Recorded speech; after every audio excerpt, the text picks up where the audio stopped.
بات بڑی واضح ہے، یہ قبر پرست جن کے نام کی دعائیاں دیتے ہیں، جن کے نام کی گیارہویں کھاتے ہیں، جن کے نام پہ قادری بنتے ہیں، وہی عبد القادر جیلانی تعلیم دے رہے ہیں، جبکہ قرآن سے تو واضح ہو جاتا ہے کہ جو بھی مانگو اللہ ہی دیتا ہے، اللہ کے علاوہ کوئی مشکل کشا، حاجت روا نہیں، فریاد رس نہیں، دعا اللہ ہی سے مانگی جائے گی۔ غیر اللہ سے دعائیں مانگنا کفار و مشرکین کا وتیرہ رہا ہے۔ اسی کتاب کے صفحہ 15 پر لکھتے ہیں،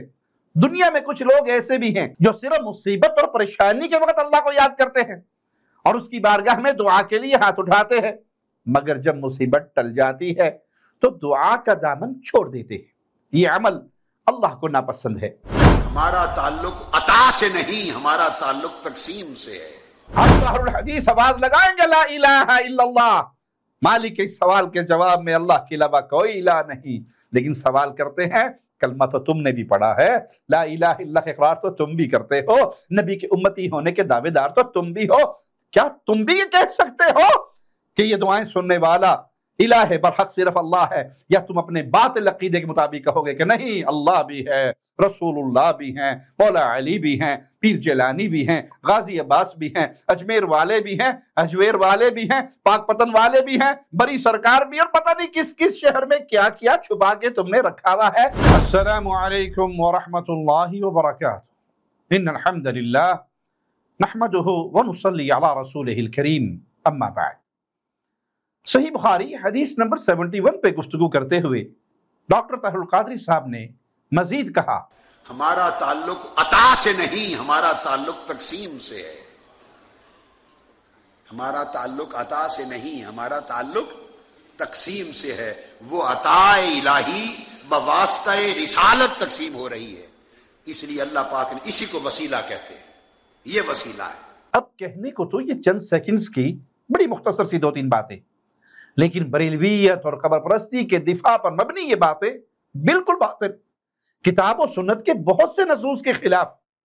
قادری صاحب کی پہلی بات کو لے لیں، جس تسلسل میں انہوں نے یہ کہا کہ ہمارا تعلق عطا سے نہیں، ہمارا تعلق تقسیم سے ہے، تو اس سے یہ تاثر ملتا ہے کہ اللہ تعالیٰ براہ راست ہمیں کچھ عطا نہیں فرماتا، جو کچھ عطا فرماتا ہے وہ رسول اللہ صلی اللہ علیہ وسلم کو عطا فرماتا ہے، پھر وہ ہمیں عطا فرماتے ہیں، جبکہ حقیقت میں ایسا نہیں، کیونکہ پھر تو عام انسان اور اللہ کے درمیان دعا اور قبولیت دعا کا کوئی تعلق ہی نہیں بچتا، جبکہ یہ تعلق ہے۔ نہ صرف یہ کہ یہ تعلق ہے، بلکہ قادری صاحب کو بھی اس کا مکمل اعتراف ہے، وہ قرآن و حدیث سے اسے بیان بھی کر چکے ہیں۔ طاہر القادری صاحب کی کتاب دعا اور آداب دعا، نیٹ پر یہ کتاب موجود ہے، اس کا صفحہ نمبر 11 دیکھیے، فرماتے ہیں بندے کا اپنے سبحانہ و تعالی سے بہترین رابطہ دعا ہے۔ دعا شکستہ دلوں کا سہارا، امیدوں کا مرکز اور فوز و فلاح کا ضامن ہے۔ دنیا کے تمام مذاہب میں ہمیشہ سے دعا کا تصور موجود رہا۔ اسلام نے دعا کو مستقل عبادت کا درجہ دیا۔ انسان کو اپنی زندگی میں بعض اوقات ایسے واقعات اور حوادث پیش آتے ہیں کہ وہ ظاہری اسباب و ذرائع کی کثرت کے باوجود اپنے آپ کو بے بس اور لاچار پاتا ہے۔ اس حال میں مجبوری میں اس کا دست طلب اپنے خالق حقیقی کے سامنے دراز ہو جاتا ہے اور اس کی زبان پر چند التجائیہ کلمات جاری ہو جاتے ہیں۔ ان التجائیہ کلمات کو دعا کہتے ہیں۔ اللہ نے اجیب دعوت الداع اذا دعان، میں پکارنے والے کی پکار کا جواب دیتا ہوں جب وہ مجھے پکارتا ہے، اور ادعونی استجب لکم، تم لوگ مجھ سے دعا کیا کرو میں ضرور قبول کروں گا۔ سورۃ غافر آیت نمبر 60۔ یہ فرما کر انسان کو دعا کرنے کی ترغیب دی ہے۔ یہ باتیں قادری صاحب نے لکھی ہیں، بالکل بجا اور صحیح لکھی ہیں، لیکن دورہ صحیح بخاری میں کہے ہوئے قادری صاحب کے اگر جملوں کو لیا جائے، ہمارا تعلق عطا سے نہیں، ہمارا تعلق تقسیم سے ہے، اور اس بات کو نعوذ باللہ اگر صحیح مان لیا جائے، تو پھر قادری صاحب کی اس کتاب کے صفحہ 11 پر لکھی باتیں ہی نہیں بلکہ پوری کتاب ہی عبث ٹھہرے گی، کیونکہ بقول قادری ہمارا تعلق اللہ کی عطا سے ہے ہی نہیں، تو پھر رب سے دعا کیوں؟ در حقیقت قادری صاحب کا زیر بحث جملہ ہی باطل ہے۔ رب نے جو خود سے دعا کا حکم اور قبولیت کی نوید سنائی، جیسا کہ قادری صاحب نے لکھا، یہی اس بات کا ثبوت ہے کہ ہر انسان کا رب کی عطا کے ساتھ تعلق تھا، ہے اور رہے گا۔ اسی کتاب کے صفحہ 15 پر لکھتے ہیں دنیا میں کچھ لوگ ایسے بھی ہیں جو صرف مصیبت اور پریشانی کے وقت اللہ کو یاد کرتے ہیں اور اس کی بارگاہ میں دعا کے لیے ہاتھ اٹھاتے ہیں، مگر جب مصیبت ٹل جاتی ہے تو دعا کا دامن چھوڑ دیتے ہیں۔ یہ عمل اللہ کو ناپسند ہے۔ قرآن حکیم میں ایسے لوگوں کی مذمت میں فرمایا گیا وَإِذَا مَسَّ الْإِنسَانَ الضُّرُّ دَعَانَا لِجَنبِهِ أَوْ قَائِدًا أَوْ قَائِمًا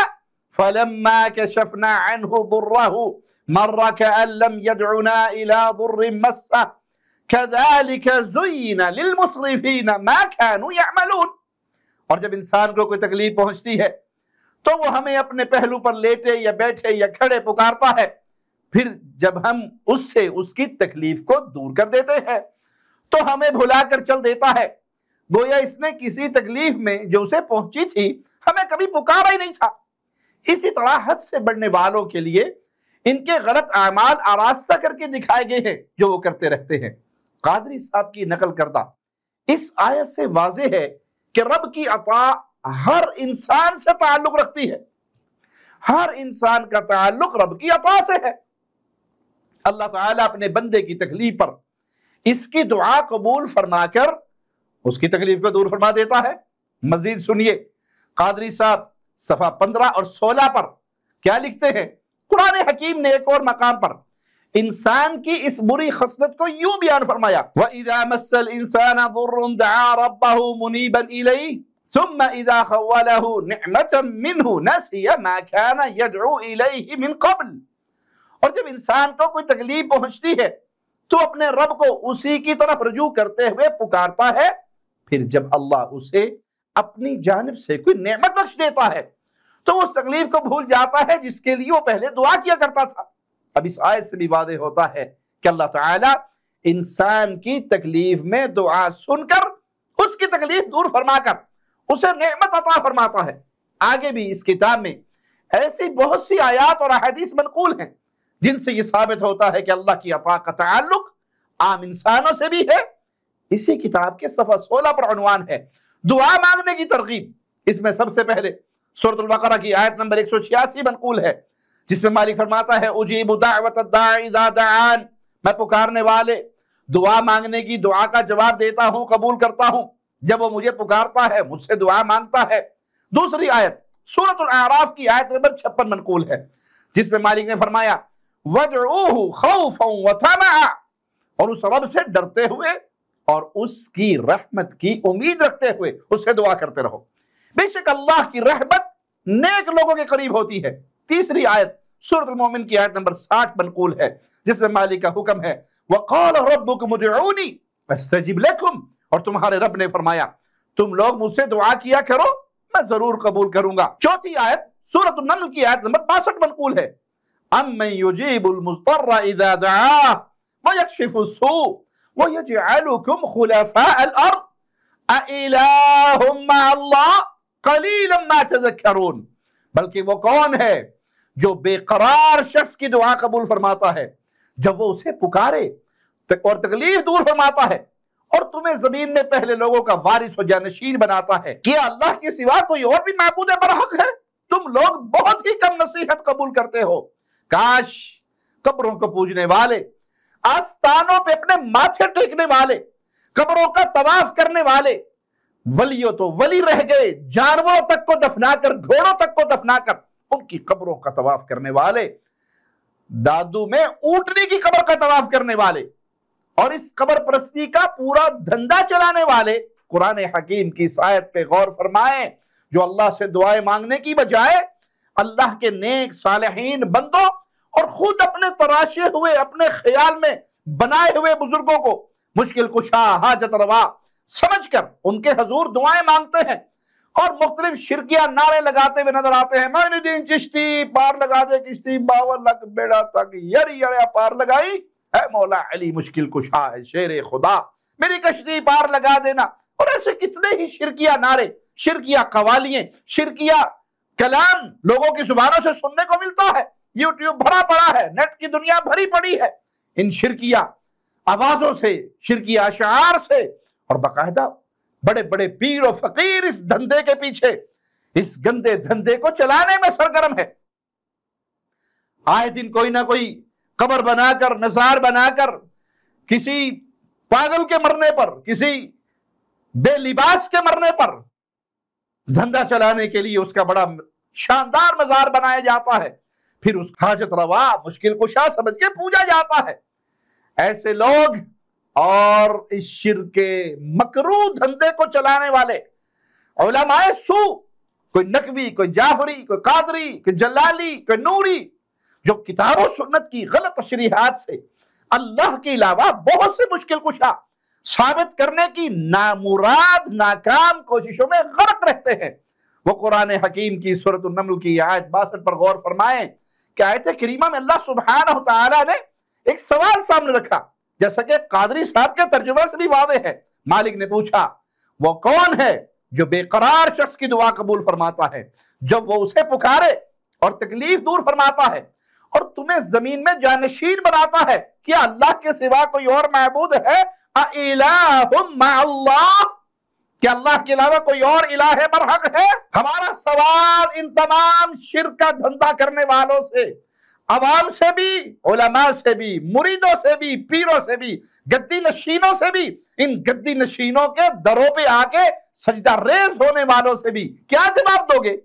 ہم تو اہل حدیث ہیں، ہم تو سلفی ہیں، ہم تو یہی جواب دیں گے جو مالک نے اپنے تمام انبیاء اور رسولوں کے ذریعے ہمیں سکھایا، کلمہ طیبہ کے، کلمہ توحید کے پہلے جز کے اندر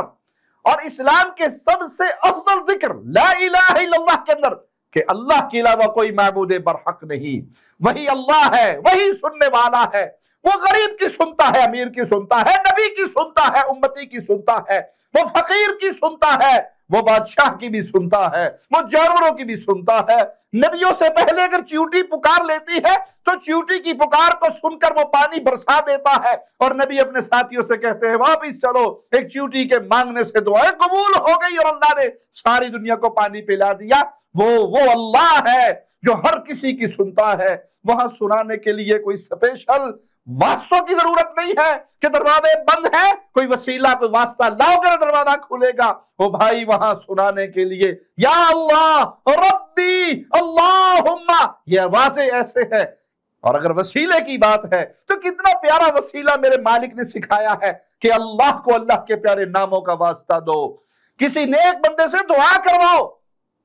اپنے نیک اعمال کا واسطہ دو، لیکن کسی فوت شدہ ہستی کا واسطہ وسیلہ دے کر یہ سمجھنا کہ ساڑی اینا دے اگے، اینا دی او دے اگے، ساڑی سندا کوئی نہیں، اینا دی موڑدا کوئی نہیں، یہ گمراہی اور بربادی کا راستہ ہے۔ ہم سوال کرتے ہیں یہ پورا دھندا چلانے والے اور ان دھندے کے اندر پھنسے ہوئے گمراہ لوگوں سے قرآن سوال کر رہا ہے، اِلَٰهٌ مَّعَ اللَّهِ، کیا اللہ کے علاوہ کوئی اور ہے جو یہ سب کچھ کر سکے؟ اس کا جواب کتاب و سنت میں، قرآن اور حدیث میں، صحابہ کرام کی زندگی میں، سلف صالحین، ائمہ دین، محدثین کی زندگی میں ایک ہی ہے، لا الہ الا اللہ، اللہ کے علاوہ کوئی معبود برحق نہیں، جس کی یہ صفات ہو کہ وہ سمیع دعا ہو، مجیب دعا ہو، دعاؤں کا سننے والا، تکلیفوں کا دور کرنے والا، وہ صرف ایک اللہ ہے۔ اگر اللہ نہ سنے کوئی اور نہیں سن سکتا۔ کفر کے یہ عقیدے ہیں جو تمہیں پڑھا دیے گئے، جو نصیب میں نہیں وہ حسین سے مانگ لو، جو قسمت میں نہیں وہ حسین سے مانگ لو۔ حسین لکھے لیکھ مٹا دیتے ہیں، رضی اللہ عنہ وارضہ، اللہ کی قسم سیدنا حسین میرے نبی کے شہزادے، جنتی نوجوانوں کے سردار، میرے نبی کے پھول، قیامت کے دن تمہارے دشمن ہوں گے، تم سے اعلان برات کریں گے، جیسے عیسیٰ علیہ السلام اپنی قوم سے جنہوں نے ان کو اللہ کا بیٹا بنایا تھا اعلان برات کر دیں گے، ویسے حسین بھی کریں گے، حسن بھی کریں گے، ہماری ماں فاطمہ الزہرا بھی کرے گی سلام اللہ علیہا، اور سیدنا علی رضی اللہ عنہ بھی کریں گے۔ جن کو ناجائز پوجا جا رہا ہے، جنہوں نے اس پوجا کی دعوت نہیں دی، وہ سب ان پوجنے والوں کے قیامت کے دن مخالف ہو جائیں گے، دشمن ہو جائیں گے، اور یہ پوجنے والے شیطان کے ساتھ جہنم کا ایندھن بنیں گے۔ ہم تو اہل الحدیث آواز لگائیں گے لا الہ الا اللہ۔ مالک کے اس سوال کے جواب میں اللہ کے علاوہ کوئی الہ نہیں، لیکن سوال کرتے ہیں کلمہ تو تم نے بھی پڑھا ہے، لا الہ الا اللہ اقرار تو تم بھی کرتے ہو، نبی کے امتی ہونے کے دعوے دار تو تم بھی ہو، کیا تم بھی یہ کہہ سکتے ہو کہ یہ دعائیں سننے والا، الہ برحق صرف اللہ ہے، یا تم اپنے باطل عقیدے کے مطابق کہو گے کہ نہیں اللہ بھی ہے، رسول اللہ بھی ہیں، مولا علی بھی ہیں، پیر جیلانی بھی ہیں، غازی عباس بھی ہیں، اجمیر والے بھی ہیں، اجویر والے بھی ہیں، پاک پتن والے بھی ہیں، بڑی سرکار بھی، اور پتہ نہیں کس کس شہر میں کیا کیا چھپا کے تم نے رکھا ہوا ہے، کس کس کی تم پوجا کر رہے ہو، جس کے مزاروں پہ تم نے لکھ کے لگایا ہوا ہے یہ معین الدین اجمیری کا مزار ہے، جو نصیب میں نہیں وہ یہاں سے ملے گا، جو اللہ نہیں دے گا وہ یہ تجھے دے گا، تو یہ کفر کے عقیدے نہیں ہیں۔ کیا تم بھی یہ کہہ سکتے ہو اللہ کے سوال کے جواب میں اِلَٰهٌ مَعَ اللَّهِ، لا الہ الا اللہ کا وعدہ لگا سکتے ہو؟ اس کے لیے شرط ہے اپنے عقیدے اس زندگی میں ٹھیک کر لو،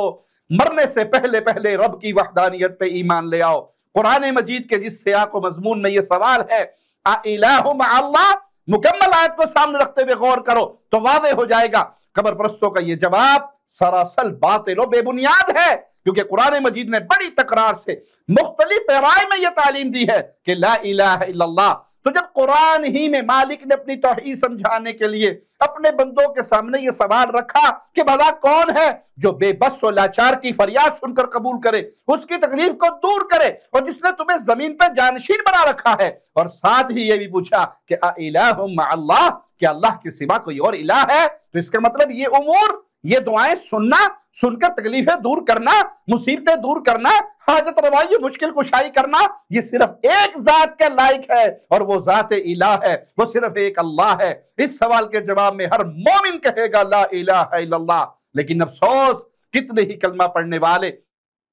اس آوازے سے غافل ہیں۔ وہ گلی کوچوں میں اونچی پکی قبروں اور قبروں پہ بنے ہوئے قبوں، ان مزارات میں دفن ہونے والے باباؤں کو مشکل کشا و حاجت روا سمجھ بیٹھے ہیں، جنہیں قرآن حکیم میں بڑے واضح آواز میں، بڑے واضح الفاظ میں سمجھا دیا کہ توحید کو ماننے والے بڑے تھوڑے ہوں گے، قلیلا ما تذکرون، تم بہت ہی کم نصیحت حاصل کرتے ہو۔ اللہ ایسے لوگوں کو توحید کی سمجھ عطا فرمائے، اور ان کو گمراہ کرنے والوں کو بھی توحید کی سمجھ عطا فرمائے۔ آئیے مزید قادری صاحب کی کتاب دعا اور آداب دعا صفحہ 18 پر صحیح مسلم کی حدیث نمبر 2577 منقول ہے، ابو ذر رضی اللہ عنہ سے روایت ہے کہ رسول اللہ صلی اللہ علیہ وسلم نے فرمایا، اللہ مالک فرماتا ہے یا عبادی لو ان اولکم وآخرکم وانسکم وجنکم قاموا فی سعید واحد فاسألونی فأعطیت کل انسان مسئلته ما نقص ذلك مما عندي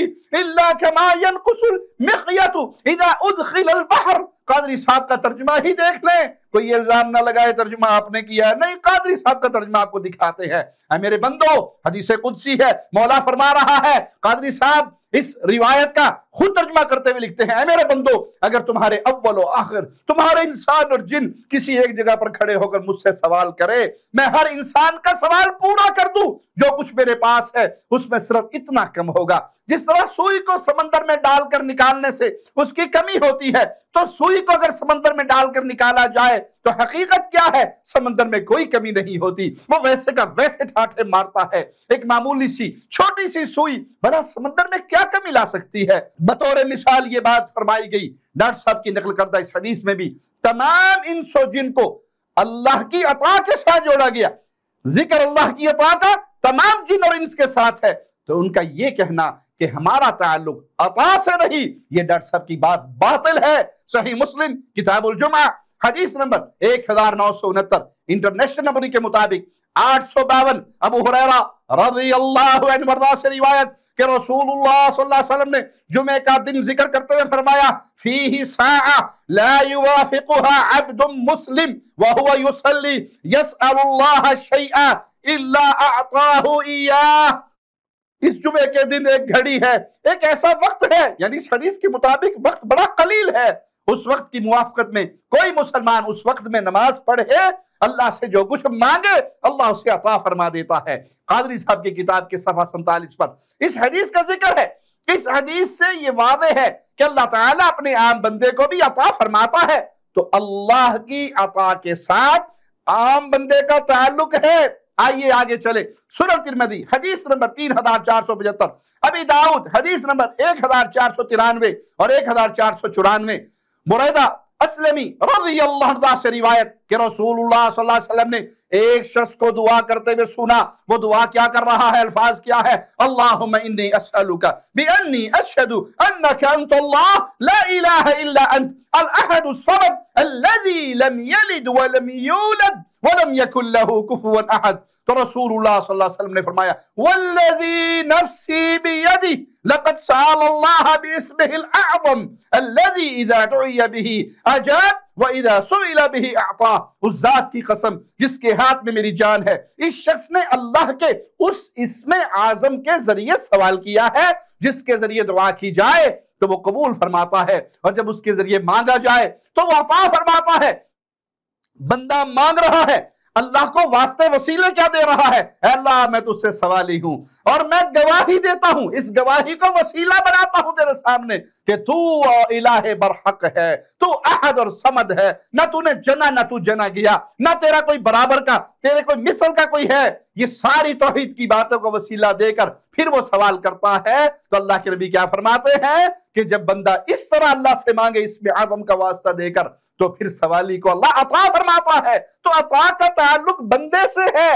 یہ نہیں کہ عطا کا تعلق ہم سے نہیں ہے، ہمارا تعلق صرف تقسیم سے ہے۔ مزید سنیے صحیح بخاری حدیث نمبر 1145 ابو ہریرہ رضی اللہ عنہ سے روایت، رسول اللہ صلی اللہ علیہ وسلم نے فرمایا ہمارا رب تبارک و تعالی ہر رات آسمان دنیا پہ نزول فرماتا ہے جیسے اس کی شان کے لائق ہے، لیس کمثلہ شیء، اس کی کوئی مثال بیان نہیں ہو سکتی، کیفیت بیان نہیں ہو سکتی، جیسے میرے مولا کو لائق ہے آسمان دنیا پہ نزول فرماتا ہے۔ جب رات کا آخری تہائی حصہ باقی رہ جاتا ہے تو مالک فرماتا ہے من یدعونی فاستجیب لہ من یسألنی فاعطیہ من یستغفرنی فاغفر لہ، ہے کوئی جو مجھ سے دعا مانگے میں اسے قبول کروں، ہے کوئی جو مجھ سے مانگے میں اسے عطا کروں۔ بندے کا رب کے ساتھ عطائی تعلق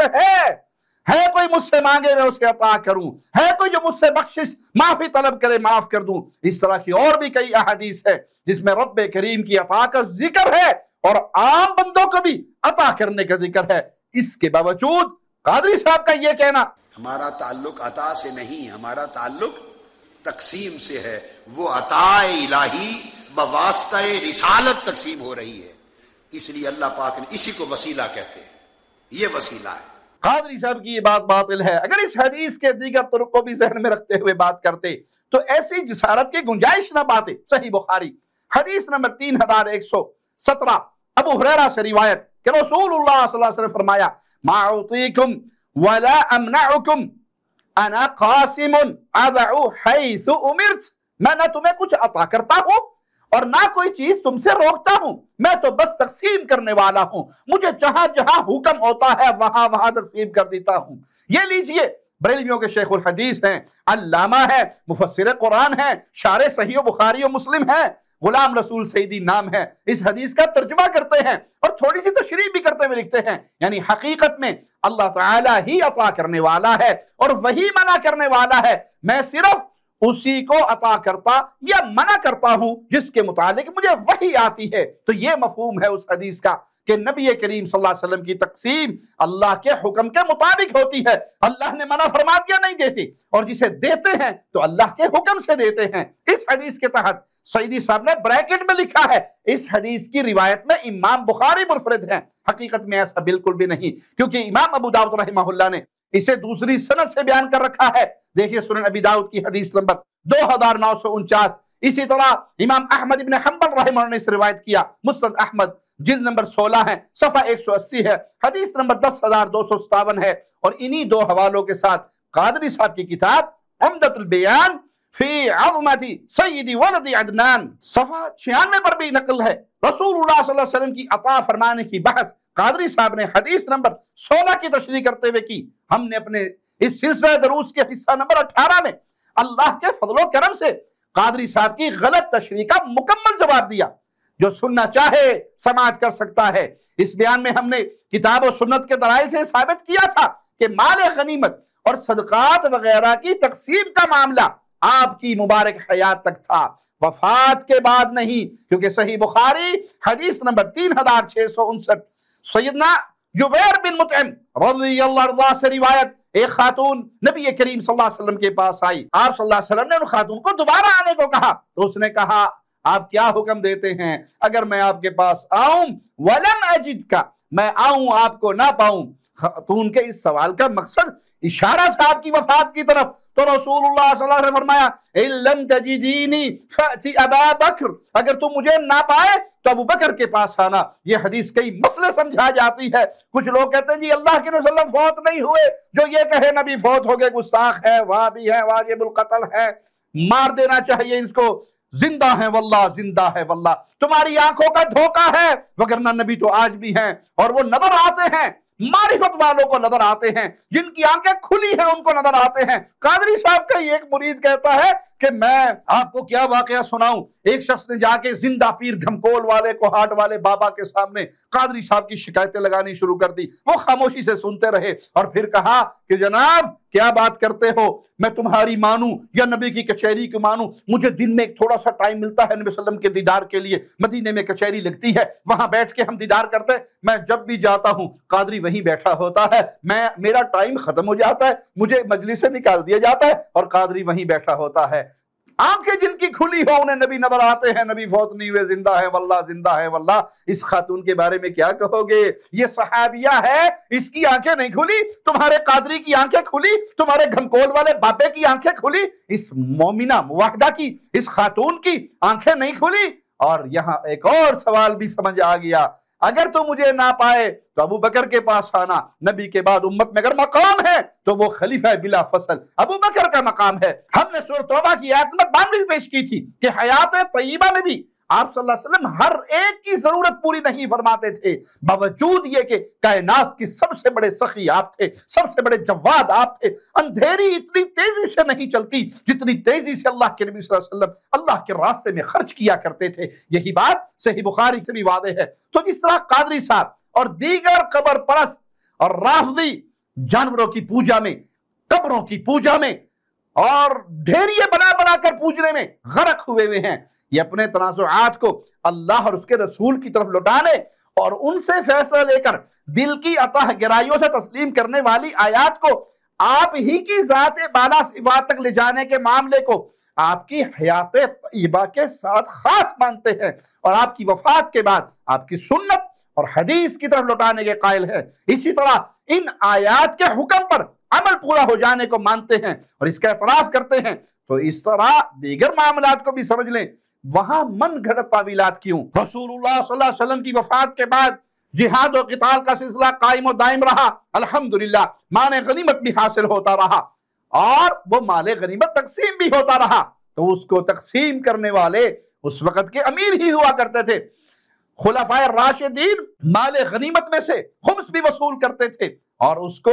وہیں پہ خرچ کرتے تھے جہاں رسول اللہ صلی اللہ علیہ وسلم خرچ فرمایا کرتے تھے۔ سورۃ توبہ آیت نمبر 103 ترجمے کے ساتھ دیکھ لے، مالک کیا فرماتا ہے؟ خذ من اموالہم صدقہ تطہرہم وتزکیہم بہا وصلی علیہم ان صلاتک سکن لہم۔ کاظمی ملتانی صاحب کا ترجمہ دیکھیں، اے محبوب ان کے مال سے زکوٰۃ لیجئے جس کے ذریعے آپ انہیں پاک و بابرکت کر دیں اور آپ ان کے لیے دعا فرمائیں، بے شک آپ کی دعا ان کے لیے تسکین ہے، اللہ بہت سننے والا خوب جاننے والا ہے۔ اس آیت میں زکوٰۃ وصول کرنے کا حکم اللہ نے اپنے نبی کو دیا تھا اور اپنی حیات طیبہ میں آپ خود بھی وصول فرماتے تھے۔ دور دراز علاقوں کے لیے آپ عاملین کو بھیجتے تھے، آپ جب زکوٰۃ خود وصول فرماتے، حکم الہی کے مطابق زکوٰۃ دینے والوں کے لیے دعا بھی فرماتے۔ صحیح بخاری کی حدیث نمبر 1497 دیکھ لیجئے، سیدنا عبداللہ بن ابی اوفا رضی اللہ عنہ بیان کرتے ہیں، کان النبی صلی اللہ علیہ وسلم اذا اتاه قوم بصدقتهم قال اللهم صل على آل فلان فاتاه ابی بصدقته فقال اللهم صل على آل ابی اوفا۔ نبی کریم صلی اللہ علیہ وسلم کے پاس جب بھی کوئی قوم اپنی زکوٰۃ لاتی تو آپ ان کے لیے دعا فرماتے، اے اللہ فلاں پر رحمت فرما۔ بس ایک دن میرے والد اپنی زکوٰۃ لائے تو آپ نے دعا کی، اے اللہ ابو اوفا کی آل اولاد پر رحمت فرما۔ اب کوئی کہے زکوٰۃ لینے کا حکم تو اللہ نے اپنے نبی کو دیا تھا، میں انہی کو دوں گا تاکہ مجھے برکت کی دعائیں پانے کی سعادت ملے۔ اب بتائیے رسول اللہ صلی اللہ علیہ وسلم کی وفات کے بعد یہ معاملہ کیسے ہو سکتا ہے؟ یہ سعادت حصول دعائے نبی کیسے پائی جا سکتی ہے وفات کے بعد؟ نہ تو آپ نے زکوٰۃ وصول فرماتے تھے اور نہ ہی دعا کرنے کی نوبت آتی تھی۔ اس پر تو حاضر ناظر کا عقیدہ رکھنے والے قبر پرست بھی یہی کہیں گے کہ یہ زکوٰۃ وصول فرمانے اور دعا فرمانے کا معاملہ آپ کی حیات طیبہ میں تھا۔ پھر اس حدیث پر امام بخاری رحمہ اللہ نے باب جو قائم فرمایا ہے صلاۃ الامام ودعائی لصاحب صدقہ، اس کی تشریح میں علامہ عینی حنفی رحمہ اللہ، ذرا ان کی قول کو پڑھ لے، جو کہ بریلوی عالم غلام رسول سعیدی نے اپنی اردو شرح میں نقل کی ہے، لکھا ہے امام بخاری رحمہ اللہ نے اس عنوان میں کہا ہے زکوٰۃ دینے والے کے لیے امام کی صلاۃ اور دعا، اس سے ان کا مقصد مرتدین اور منکرین زکوٰۃ کے اس شبہ کا رد کرنا ہے جنہوں نے ابو بکر صدیق کے سامنے پیش کیا تھا کہ زکوٰۃ لینے کا حق صرف رسول اللہ صلی اللہ علیہ وسلم کا ہے، کیونکہ اللہ تعالیٰ نے فرمایا وَصَلِّ عَلَيْهِمْ إِنَّ صَلَاتَكَ سَكَنٌ لَهُمْ، سورۃ توبہ کے اندر، اور ان پر صلاۃ پڑھیے، بے شک آپ کی صلاۃ ان کے لیے باعث طمانینت ہے۔ تو امام بخاری رحمہ اللہ نے یہ بتایا کہ رسول اللہ صلی اللہ علیہ وسلم کو یہ حکم آپ کے امام ہونے کی وجہ سے ہے، اور مسلمانوں کا ہر امام اس حکم میں داخل ہے۔ عمدۃ القاری جلد 9 صفحہ 134 اور 135 اس تشریح سے واضح ہے کہ علامہ عینی حنفی رحمہ اللہ، امام بخاری رحمہ اللہ، خود بریلوی مولوی غلام رسول سعیدی کا بھی یہی عقیدہ ہے، جو علامہ عینی حنفی کا ہے، جو امام بخاری رحمہ اللہ کا ہے، وہی بریلویوں کے عالم غلام رسول سعیدی کا ہے، بلکہ صحابہ کرام رضوان اللہ علیہم اجمعین بھی یہی عقیدہ رکھتے تھے، اور یہی حقیقت بھی ہے کہ وفات کے بعد رسول اللہ صلی اللہ علیہ وسلم زکوٰۃ وصول نہیں فرما سکتے تھے۔ آپ کی وفات کے بعد آپ کے خلفاء اسلام کا یہ بنیادی حق وہ وصول فرماتے، اور جو زکوٰۃ دینے کا انکار کرتے جیسے ابو بکر صدیق اور باقی صحابہ نے اسی سورۃ توبہ کی آیت نمبر 11 اور اس مسئلے پر احادیث کے مطابق ان کے ساتھ قتال کیا، ان کے ساتھ جہاد کیا۔ خلاصہ کلام قادری صاحب کا یہ نظریہ کہ اللہ دیتا ہے مگر رسول اللہ کے ذریعے ہی دیتا ہے صلی اللہ علیہ وسلم، یہ بات علی الاطلاق صحیح نہیں، اور آپ کی صفت مبارکہ قاسم ہونے کا تعلق بھی آپ کی بعثت کے بعد تھا اور حیات طیبہ تک تھا، آپ کی دنیا میں تشریف لانے سے پہلے اور وفات کے بعد نہیں۔ اور تقسیم کا مطلب حکم الہی کے مطابق تقسیم تھا، اموال زکوٰۃ، صدقات اور غنیمت کی تقسیم اس سے مراد ہے۔ اس حدیث کا یہ مفہوم قطع نہیں کہ ہر نعمت ہر انسان پر آپ ہی کے ذریعے ہوتی ہے۔ رہی بات وسیلے کی، تو بے شک رسول اللہ صلی اللہ علیہ وسلم کا امت تک دین کما حقہ پہنچانا، امت کو تعلیم دینا، ان کا تزکیہ اور تطہیر اور ان کی تربیت فرمانا، اور اسی طرح اموال صدقات اور غنیمت کا مال تقسیم فرمانا، یہ اللہ کا قائم فرمایا ہوا وسیلہ ہی تھا۔ اس کا وسیلے کی ناجائز، حرام اور غیر ثابت وسیلوں سے ان قسموں سے کوئی تعلق نہیں۔ اب آگے مزید سنیے قادری صاحب کیا فرماتے ہیں۔ اس لیے اللہ پاک نے فرمایا انا اعطیناک الکوثر، بے شک محبوب ہم نے ساری خیر کثیر آپ کو عطا کر دی ہے۔ اب دیکھیے اعطیناک صیغہ ماضی ہے، اور صیغہ ماضی میں فعل بسا اوقات یقین پیدا کرنے اور تیقن کے لیے آتا ہے،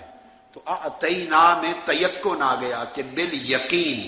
اوپر انا کے ذریعے تیقن پر تکرار آ گیا، فرمایا یقیناً یقیناً محبوب اور کوثر خیر کثیر۔ اب آپ کہیں گے کہ کوثر اس کا معنی تو جنت کی نہر ہے، کوئی شک نہیں، ایک معنی ہے، نہر جنت کوثر کا ایک معنی ہے۔ آگے چل کر اسی صحیح بخاری میں آئے گا، امام بخاری نے الکوثر کی تعریف کی ہے الخیر الکثیر، امام بخاری نے کی ہے، آگے آ جائے گا۔ تو گویا امام بخاری کی تفسیر کرتے ہوئے، امام بخاری کی تفسیر پر مدار کرتے ہوئے مانا ہوا کہ اے میرے محبوب یقیناً بالیقین ساری خیر کثیر ہم نے آپ کو عطا کر دی ہے، تو عطا حضور کو کر دی ہے، تو جب ساری خیر کی نہریں حضور کو عطا کر دی ہیں تو پھر جس نے جو لینا ہے وہ ادھر جایا کرے۔ بلا شک و شبہ یقیناً یقیناً اللہ سبحانہ و تعالی امام الانبیاء علیہ السلام کو مالک نے الکوثر عطا فرمایا، اور یقیناً کوثر سے مراد صرف حوض محشر اور نہر جنتی نہیں بلکہ خیر کثیر ہے۔ اور خیر کثیر کی یہ تفسیر امام بخاری رحمہ اللہ کی ذاتی نہیں بلکہ ان سے اعلیٰ و عرفہ فرد حبر الامہ عبداللہ بن عباس رضی اللہ عنہما نے یہ تفسیر فرمائی، امام بخاری رحمہ اللہ نے تو اسے سند کے ساتھ نقل فرمایا۔ دیکھیے صحیح بخاری کتاب و تفسیر حدیث نمبر 4966، صرف ایک جگہ نہیں بلکہ دوسری جگہ پر بھی لائے، کتاب الرقاق حدیث نمبر 6578۔ عبداللہ بن عباس رضی اللہ عنہما نے فرمایا الکوثر الخیر الکثیر الذی اعطاہ اللہ ایاہ، الکوثر سے مراد وہ خیر کثیر جو اللہ نے رسول اللہ صلی اللہ علیہ وسلم کو عطا فرمایا۔ اس اثر کے راوی ابی بشر رحمہ اللہ کہتے ہیں میں نے امام سعید بن جبیر رحمہ اللہ سے کہا لوگوں کا تو یہ خیال ہے کہ کوثر جنت کی ایک نہر ہے، تو امام سعید بن جبیر رحمہ اللہ نے فرمایا جنت میں جو نہر کوثر ہے وہ بھی اسی خیر میں سے ایک ہے جو اللہ نے اپنے نبی کو عطا فرمائی۔ بات واضح ہے کہ عبداللہ بن عباس رضی اللہ عنہما کی بیان کردہ تفسیر ہے، الحمدللہ ہمیں اس سے انکار نہیں، لیکن اس کو لے کر قادری صاحب نے سورۃ کوثر کی پہلی آیت کا جو ترجمہ کیا وہ صحیح نہیں۔ آپ سن چکے ہیں، دوبارہ بھی سن سکتے ہیں۔ قادری صاحب نے ترجمہ کیا بے شک ہم نے ساری خیر کثیر آپ کو عطا کر دی، پھر دوبارہ اسی طرح کیا۔ تفسیر ابن عباس کے مطابق بھی یہ ترجمہ بنے گا کہ بے شک اللہ تعالی نے آپ کو خیر کثیر عطا فرمائی، اور خود قادری کے عرفان القرآن سے بھی اس آیت کا ترجمہ دیکھ لیں، اس میں بھی ساری کا ذکر نہیں۔ تو یہ ساری کا لفظ خطیبانہ جوش کا کمال ہے، علمی لحاظ سے یہ بات ثابت نہیں۔ قادری کا یہ ترجمہ تب درست ہوتا جب عبداللہ بن عباس رضی اللہ عنہما کی تفسیر میں جمیع یا کل کے الفاظ ہوتے، تو جب یہ الفاظ نہیں تو قادری صاحب کا ترجمہ بھی غلط۔ مزید سنیے قادری صاحب کیا فرماتے ہیں۔ تو جب ساری خیر کی نہریں حضور کو عطا کر دی ہیں تو پھر جس نے جو لینا ہے وہ ادھر جایا کرے۔ یہ تو ہم پہلے عرض کر چکے کہ قرآن و حدیث میں ساری کا ذکر نہیں، یہ قادری صاحب کی ذاتی کاوش ہے۔ اسی طرح ان کی یہ بات بھی غلط اور باطل ہے کہ جس نے جو لینا ہے وہ ادھر نبی کریم صلی اللہ علیہ وسلم کی طرف جائے۔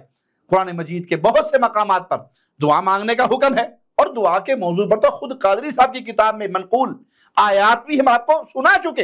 اور آیات میں حکم کیا ہے؟ اللہ سے مانگو، اللہ کی طرف لوٹو، اللہ سے سوالی بنو۔ قرآن مجید کی کسی ایک آیت، اسی طرح احادیث میں سے کوئی ایک صحیح یا حسن حدیث ایسی نہیں جس میں یہ ہو کہ اپنی ضرورت میں رسول اللہ صلی اللہ علیہ وسلم سے مانگو۔ دعا عبادت ہے، اور یہ حدیث قادری صاحب کی کتاب دعا اور آداب دعا میں لکھی بھی، دیکھیں صفحہ 21۔ اور اتنا تو قادری صاحب مانیں گے کہ اللہ کے علاوہ کسی کی عبادت نہیں ہو سکتی، عبادت کا حقدار صرف اللہ ہے، اور عبادت تو اس مخلوق کے سردار، رب کی مخلوق میں افضل ترین ہستی،